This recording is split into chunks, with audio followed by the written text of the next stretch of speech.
Today we're going to talk about the deep research functionality in a few of the common LLMs that are on the market, namely ChatGPT and Gemini. I think those are two of the most commonly used tools out there. So we'll go through, just overall, generally, what is deep research? It's a functionality that's been around for several months now in a formal capacity and in general availability.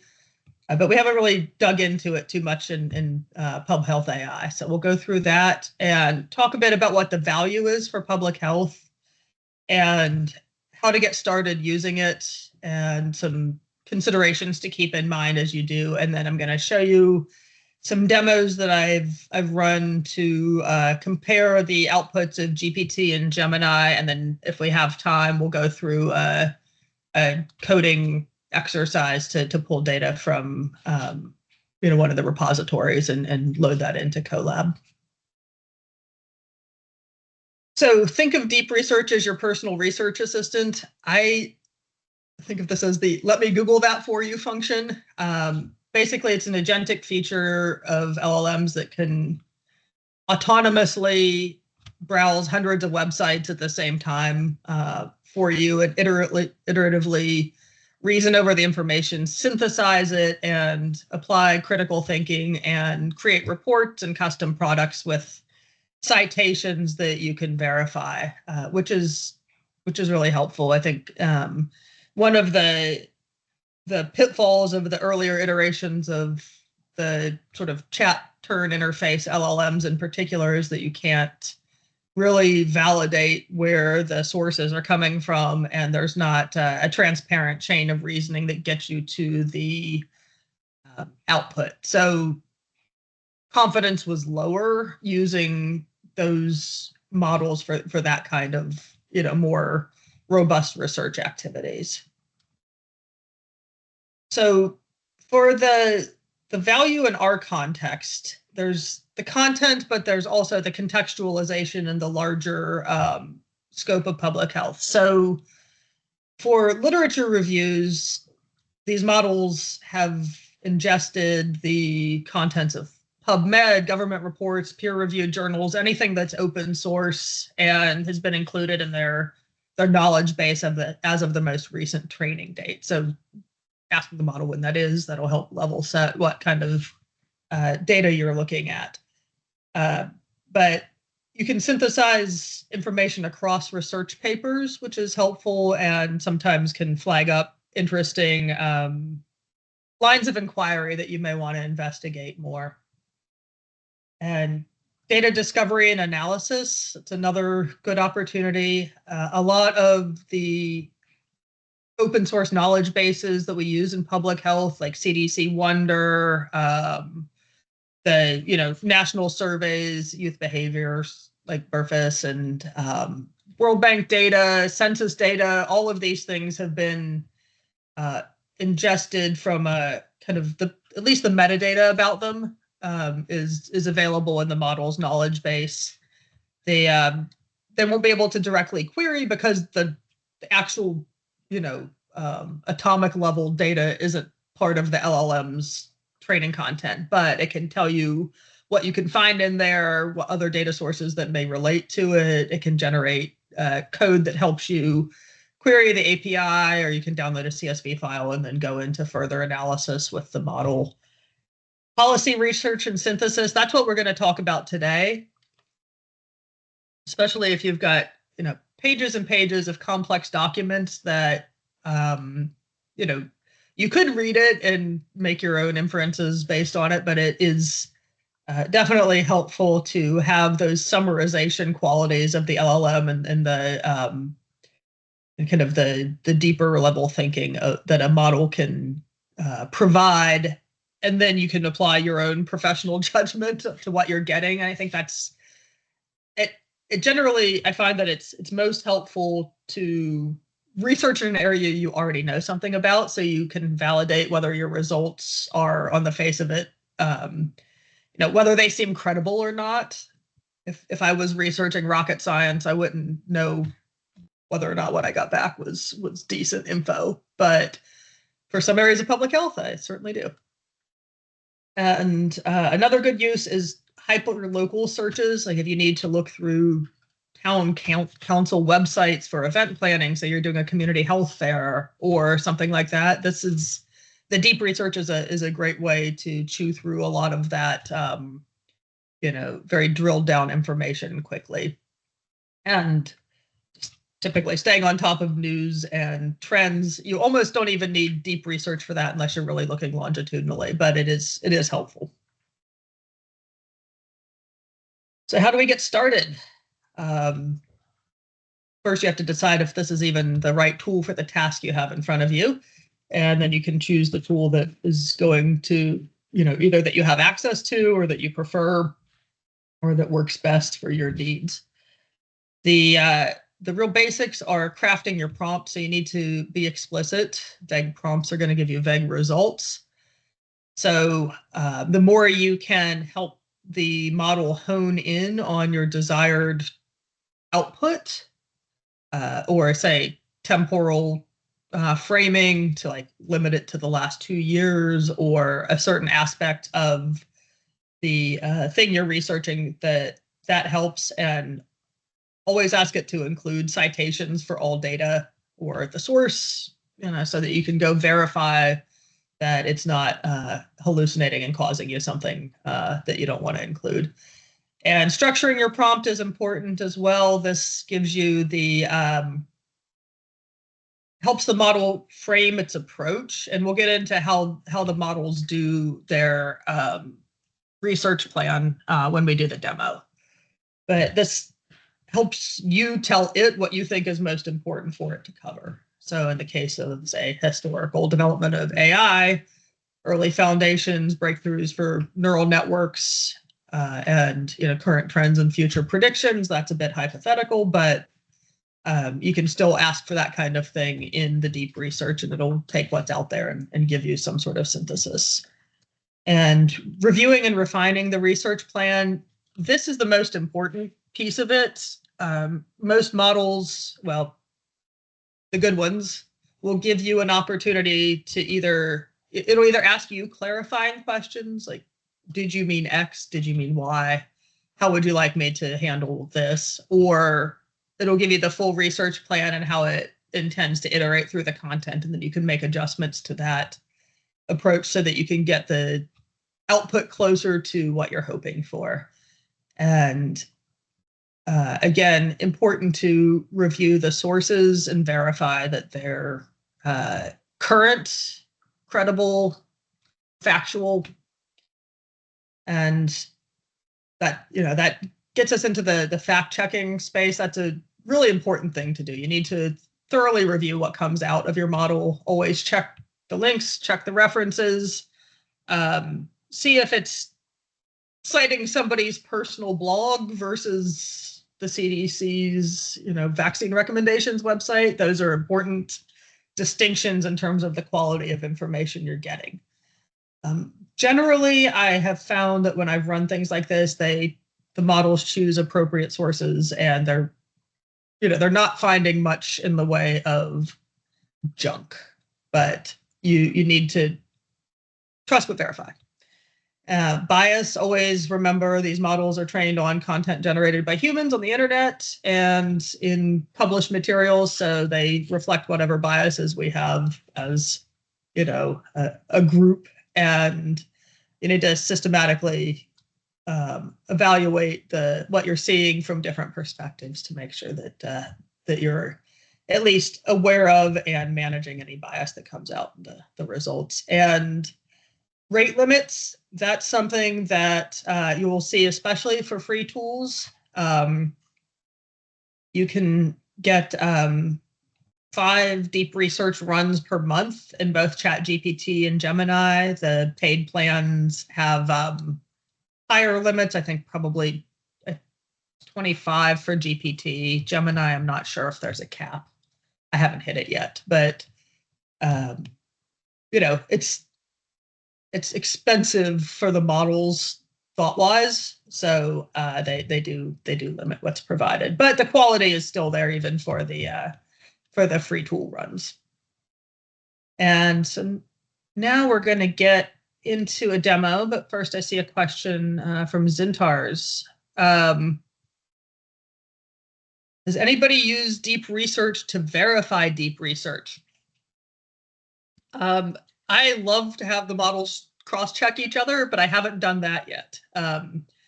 So I'm curious to try that too, Zintars. Maybe that can be a follow-up for next time.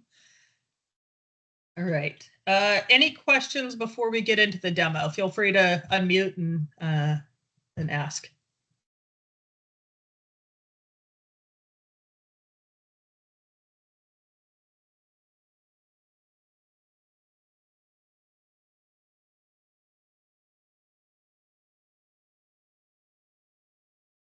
Great. Yeah, shuffle my presentation screens real quick here.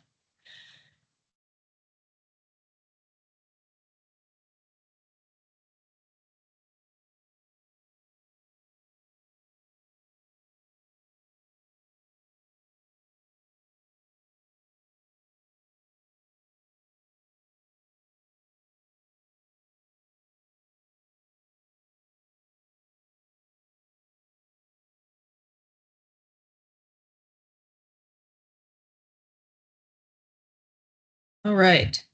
So this time we're working through some, get my chat back up here. Oh, Felipe, just monitor the chat for me. I've got to have a few different screens open here. So we're going to run through, I'm going to walk you through a question that I've had for a while of what AI policies are being used in state and local government. So I've started compiling a pretty long list of advisory councils and reports and acceptable use policies and this and that from every jurisdiction I've managed to get my hands on so far.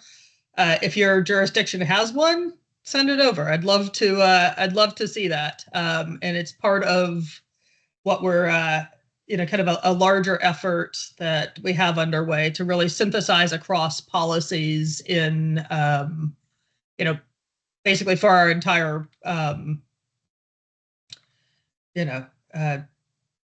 state and local government infrastructure in the US. I like a big project, I do. But to get there, I started with some that I knew, but then deep research was the tool that I've used to compile the rest of it. So I'm going to show you just one example of what I've done, and then we're going to kind of do a head-to-head with Gemini and ChatGPT, so you can see the different quality of output that we're getting, and just different approaches of those two models in doing the work. So I'm going to start with walking through the ChatGPT outputs here. So I'm not actually going to run these live today because they take too long sometimes to end up. So the prompt that I used here: review the publicly available AI policies at every state, local, tribal, or territorial health department in the United States and list them in a table with the following fields and a link to the policy. So basically, look through everything you can find, extract information from it, and cite your work, right? And so in ChatGPT, you would paste this policy, or you'd paste your prompt into your search bar here. I'm using my the paid account, but it's the same, absolutely the same functionality in the free account. I tested it earlier in one of my free accounts. So you can choose your function here, image, web, write, or code, or run deep research. So I already ran it through deep research. So it takes a look at the content, and then it asks a series of questions to clarify what it's, help it narrow its focus. What kind of AI-specific policies? Are you interested only in formal policies, particular use in AI? So I'm kind of interested in everything, formal policies that have been adopted, and generative AI, if I'm able to do it. So this model, I see the question from Rhonda Lynn there. This was the GPT-03, actually. It was the advanced reasoning model. I think I had reloaded it from this. So I ran through that with the 03 model, and so this is all I gave it, right? And it started the research. It ran for 12 minutes and 46 seconds, or 12 minutes or so. Found 46 sources with 211 searches, which, that took a while, and I set it running, do something else, come back to it. This is the output it gave me: AI policies at U.S. health departments, right? So pulled it as I was watching it iterate, it pretty much told me it wasn't going to pull everything together in a table. You have to really watch it do its process to know what it's doing. But I didn't sit there and watch it for 12 minutes.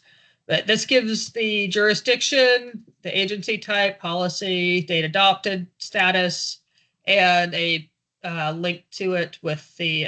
So if you export these in a PDF, you'll get the link in there, but it doesn't embed the link here, which I found a little bit annoying. But that's all right. That's just, I can deal with that. Every so often it would embed something, so I exported it into a PDF and went through and checked everything that was in there, and all the links were valid, which is good. And here you can see the sources. It kind of just gives you a hodgepodge of sources. And Jamie, I see your comment there, and I do have some stuff on tribal. This example didn't dig it up, but I have some stuff that I've been at this for a while. I found some stuff from Cherokee Nation, and from one of the universities for the Navajo Nation, but just kind of how they're looking at student use of AI. And I think I've got one other one that I haven't maybe added yet to the table of this is always a work in progress. But yeah, we do have some. Anyway, I was on GPT. So this gives you all the sources that it used. Definitely good to have a look, like looking for the light. This is one of these sources where it's going to trust but verify. What is that? That is not a HHS website. That's not a think tank website. This is somebody's blog on stuff, right? This is not this is not what I would call valuable information for looking at AI policies in state and local government. So maybe it didn't actually pull any of these sources from there, but for some reason it cited it. It's weird, but that's why it's better to really look at the output that you get here and the strategic plan, and whether these are the things that the states actually have using. You can find, like, let's say this is the link that goes to the South Carolina website, and you can find, like, this is actually the South Carolina Department of Health website, or Department of Administration, but still. I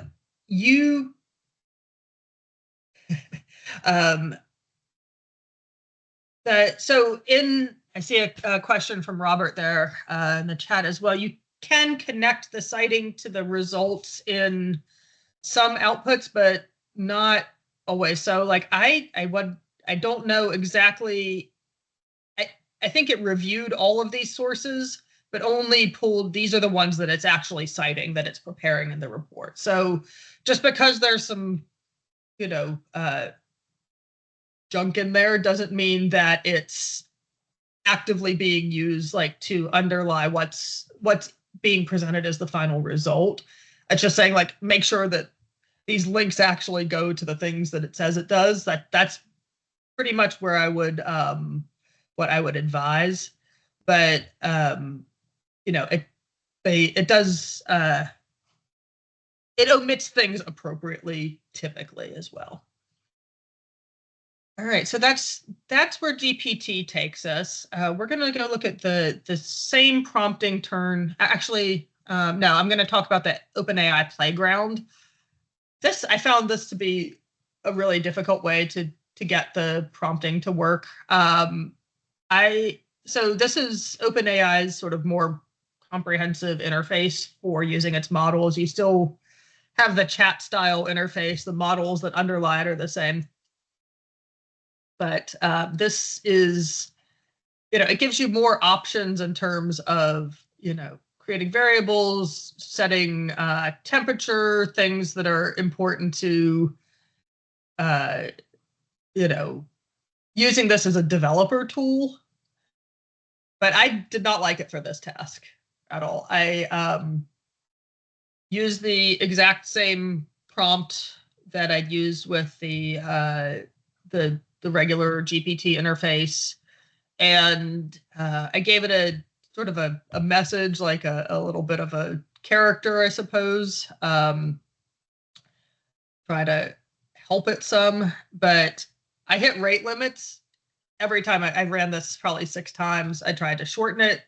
It's all context windows and how many tokens per minute you're allowed to pass over, and basically it failed every time, and until I really narrowed it, changed the model from the mini. I mean, part of this is that the deep research is based on their mini model, and it just doesn't hold enough in memory, I think, to do it. I tried it with a few of their deep researches, and then finally got it to run on one of the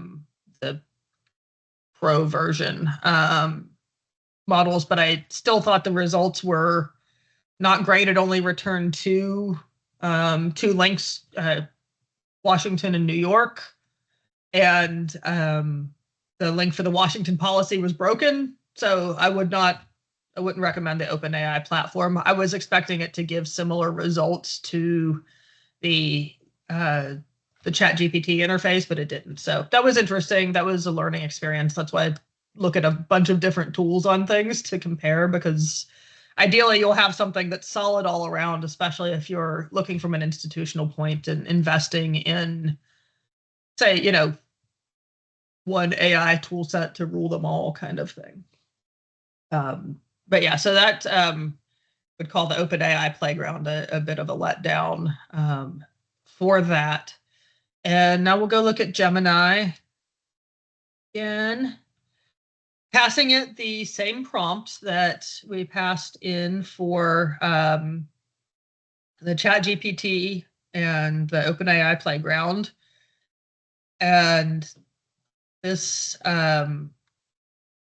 Gemini takes a sort of different approach to how it does the staging for the research question, how it breaks it down. So it gives you a list of, the steps it's going to take to do the work you gave it, basically. Put a comprehensive list of state health departments together, systematically search their websites, do the same thing for territories, do the same thing for tribal health organizations, find the policy, find the title, extract the information, analyze the results, and create a report. And it didn't give me a time for its thought timing, but I'd say probably 5 or 6 minutes, if I'm remembering correctly. And so it started, I said, fine, that sounds like a good research plan to me. But if you wanted to edit the plan, you would just click edit. You would tell it how you would want it to change its approach. Maybe you want it to focus on certain things first, limit certain things, just, make sure it matches what you're looking for. And then basically it's created a Google Doc for me. And this is the document that it created. I have not edited this at all. So it gives it a title, gives it an executive summary, comprehensive analysis of publicly available policies governing the use of AI within our STLT domain in the US. And central finding is that the adoption of formal public-facing AI policies is in its infancy and dangerously fragmented. Dangerously might be overstating it, but fragmented is absolutely true. And so it really looks at the small cohort of states that actually have a lot of publications out, and goes through the current landscape and the governance gaps that it feels it's identified, a rise of shadow AI and inherent risks. We all know that's a risk. And governance frameworks, and kind of analyzes the frameworks that have been used in different states, and yeah, really shows a lot there. This is a deep thinking activity, and probably more than what I would have come up with if I did this myself. And gives shout outs to other jurisdictions that are more at a local level, but large local health departments that are really doing interesting things. And we know that King County's got interesting and good guidelines for AI because they've shared them with us. And getting into the section on tribal and territorial health, and I thought that this was great. It flagged indigenous data sovereignty as a cornerstone for looking at AI and policy from a tribal perspective. And we all know that's important, but I didn't expect Gemini to necessarily find that. So was glad to see that is a legit call out in there. And then we get into the table that I asked it to present, where it gives me the jurisdiction and the type and the link to what's there. And the links I checked worked. So we go right to the California AI policy report from a week ago, or 2 weeks ago at this point. So when it comes down to it, I think that the output from ChatGPT was totally acceptable. Like, these are valid. These are what I asked for. It's maybe not as comprehensive as what I was hoping. I could just reiterate and ask it to pull from different states, or chunk it and pull in more stuff. And then but I think the Gemini output was certainly more usable and had more value to what I was looking for. And Tyler, I see your question. Did it find stuff that I hadn't identified yet? Yes, it did. And it was one that I had gone to look for just the same day, actually, was the one from one of them found, I think, the AI policy from Guam. Yes, the government of Guam has an AI policy. I really like it for its simplicity. It's a short document. I can ship it around. I just grabbed it and put it in our link. There we go. But it's basically 2 points. Don't put any confidential information in an AI tool that's not within your institutional firewalls, and don't and check the results, right? That's I think that's pretty that's really the crux of it, right? And I was having this discussion with someone recently that so many of our institutions have deep and well thought out policies on using confidential information, like that just AI aside, like we all know how to handle confidential data. HIPAA information. We all know how to do that, and AI is just a different tool. I feel like there should be a bit more of a de-siloed thinking around, oh, we have to have all this stuff just to govern AI specifically. It's like, no, don't use AI just like you wouldn't ship your data out to any other API or something like that. And I think I really like Guam's policy. So I will put that in the chat here. And I think that if we had a more simplified approach to regulating AI and leverage the other policies that are already in effect at the institutions that, at our own institutions now, it would unblock some stuff. I feel like we're all kind of stuck with these, really diverse and fragmented policies, and simplifying it into, just really easily applied guidelines at least gives you the chance to explore with some guardrails up, right? If you can trust that your people aren't going to, ship medical records to ChatGPT, then, that would be in violation of a lot of standards at your agency, in addition to whatever AI policy you have. So I think that is where that's where I got to. And Felipe and I were talking about this the other day, and he made the good connection to the Apple article on the deep research that we shared, I think, last session, that these deep research models do better on complicated tasks, right?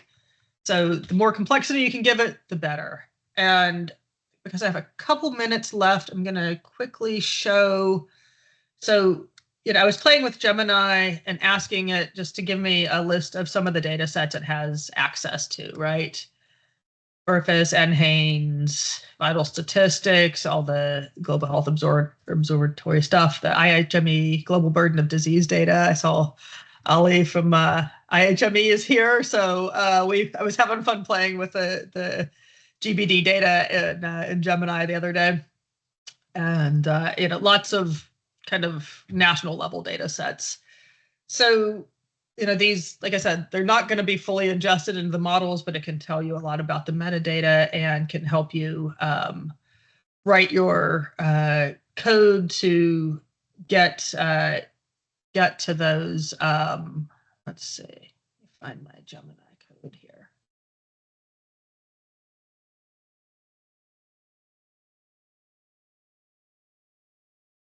Prompt.